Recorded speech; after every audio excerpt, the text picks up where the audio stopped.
नमस्ते बच्चों, मैं doctor R P. Bagdi, assistant professor department of ABST, SPC government college Ajmer.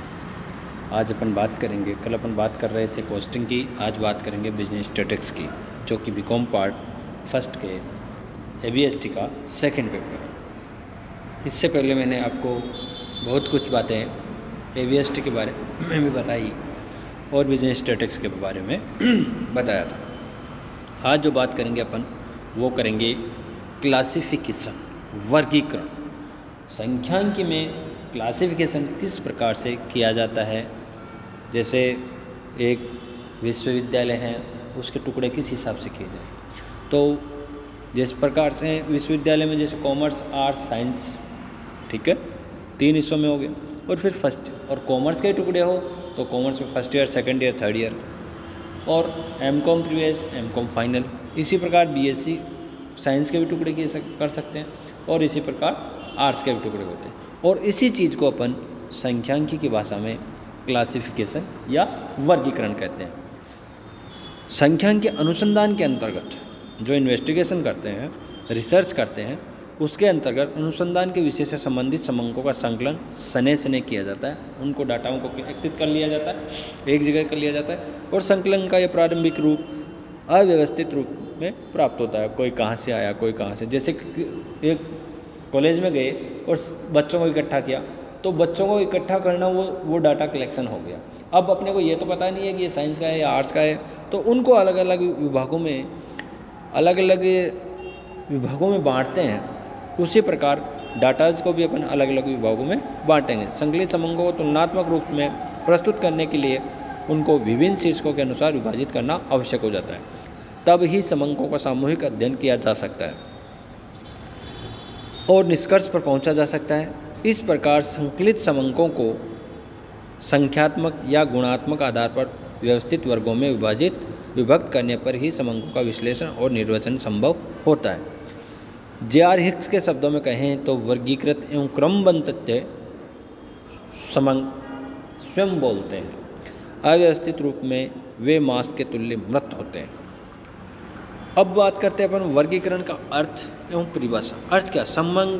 संकलित एकत्रित सामग्री को उनके अनुरूपता समानता के आधार पर विभिन्न वर्गों या समूहों में विभाजित करने की प्रक्रिया को वर्गीकरण कहते हैं। प्रोफेसर हॉरेस स्क्रिप्ट के अनुसार वर्गीकरण समंकों को उनकी समान विशेषताओं के आधार पर क्रम समूह में क्रमबद्ध व विभिन्न परंतु संबंधित भागों में अलग अलग करने की क्रिया है।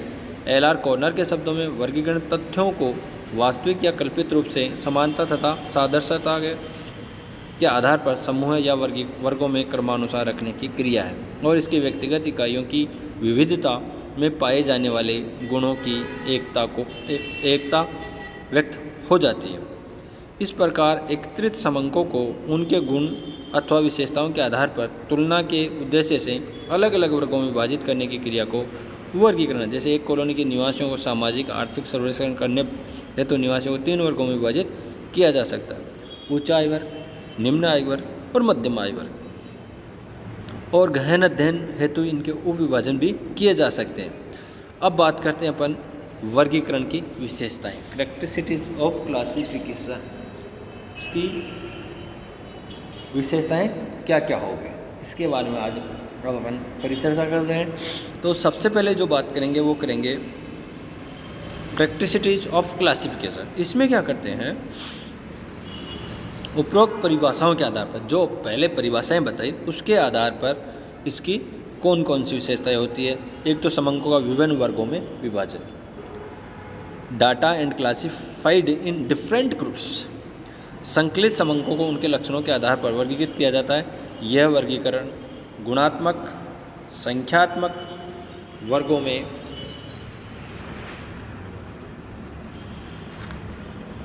हो सकता है।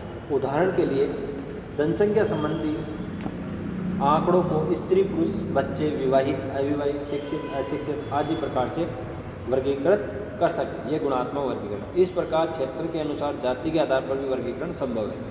संख्यात्मक वर्गीकरण के अंतर्गत अनुसंधानकर्ता समंकों के संख्यात्मक वर्गों के अनुसार विभाजित कर सकता है। जैसे 20 से 30 के बीच के अंक प्राप्त करने वाले विद्यार्थी। विविधता में एकता, संकलित समंकों में उनके लक्षणों को समावेश होता है, अर्थात उनमें विविधता होती है और वे समंक किसी विषय के लिए है, अतः उनमें एकता भी होती है। जैसे एक कक्षा के विद्यार्थियों के परीक्षा परिणाम उत्तीर्ण अनुत्तीर्ण 2 भागों में वर्गीकृत हो सकते हैं। उत्तीर्ण में भी विविधता हो सकती है, प्रथम श्रेणी द्वितीय श्रेणी में पास होने वाले विद्यार्थी, और विविधता में एकता स्पष्ट होने पर ही समंकों की तुलनात्मक अध्ययन संभव है।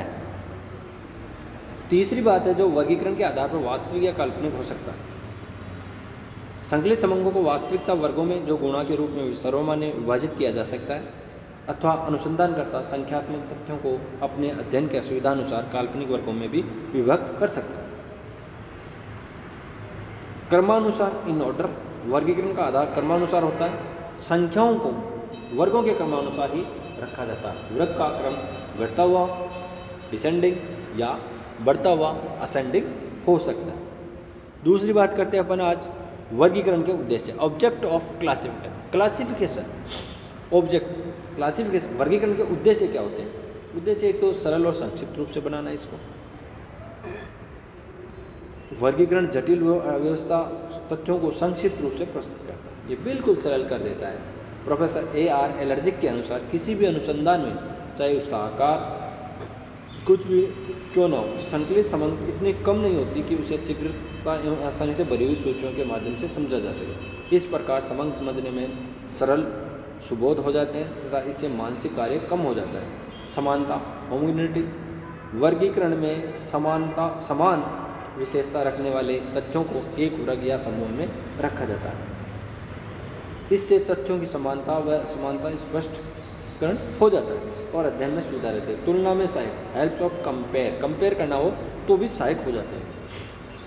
वर्गीकरण तथ्यों की समानता सादृश्यता के आधार पर वर्गीकृत करके उन्हें सरलता से तुलना करने योग्य बना देते हैं, जबकि अवर्गीकृत तथ्यों में ऐसे संभव नहीं है।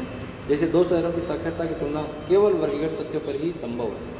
पारस्परिक संबंध, म्यूचुअलिटी, रिलेटिव, वर्गीकृत तथ्यों के कारण परिणाम का संबंध स्पष्ट हो जाता है। जैसे मलेरिया का टीकायुक्त बीमारी की संख्या तथा नए टीका लगाने वाले व्यक्ति और बीमारों की संख्या, इससे बीमारी और टीका लगने के बीच पारस्परिक संबंध ज्ञात किया जा सकता है कि टीके से कितने लोग सही हो रहे हैं और कितने लोग नहीं हो रहे। वैज्ञानिक रीति से व्यवस्थित करना, साइंटिफिक अरेंजमेंट, वर्गीकरण से तथ्यों को उचित व नियमित रूप से व्यवस्थित किया जा सकता है जिसका कोई न कोई तर्कसंगत आधार होता है। इस प्रकार समंक अपेक्षाकृत अधिक सरल और बहुत गम्य हो जाते हैं। जैसे विद्यार्थियों की संख्या को बिना किसी तर्क व्यवस्था के लिखने की अपेक्षा उन्हें आयु, श्रेणी आदि वर्गों में रखना एक तर्कयुक्त व्यवस्था है। सारणियन के आधार पर प्रस्तुत करना, इस प्रकार समंकों को वर्गीकरण के पश्चात ही उनको उपयुक्त सारणी के रूप में प्रस्तुत किया जा सकता है। सारणियन व अन्य संख्यांकी विश्लेषण के लिए वर्गीकरण आधार है। सारणियन विश्लेषण का आधार, जबकि वर्गीकरण सारणियन का आधार है। उपयुक्त उद्देश्यों को उपयोगिता के कारण ही वर्गीकरण का संख्यांकी में महत्वपूर्ण स्थान है, क्योंकि अव्यवस्थित, असंगठित और जटिल समंकों से विश्लेषण और निर्वचन संभव नहीं होता है तथा संक्षिप्तकरण के प्रक्रिया में संख्यांकी को अधिक सावधान रहने की आवश्यकता होती है, क्योंकि जितना अधिक संक्षिप्तीकरण होगा उतना ही अधिक तथ्यों और विवरण छूटने की संभावना रहेगी। अतः वर्गीकरण संख्यांकी में एक अभिन्न और महत्वपूर्ण कड़ी होता है। और इससे बाद वाला जो आदर्श वर्गीकरण के आवश्यक तत्व या विशेषताएं होती है वो मैंने आपको इससे जस्ट अगले वाले वीडियो में बताता हूँ। इस वीडियो के लिए इतना ही। Thank you.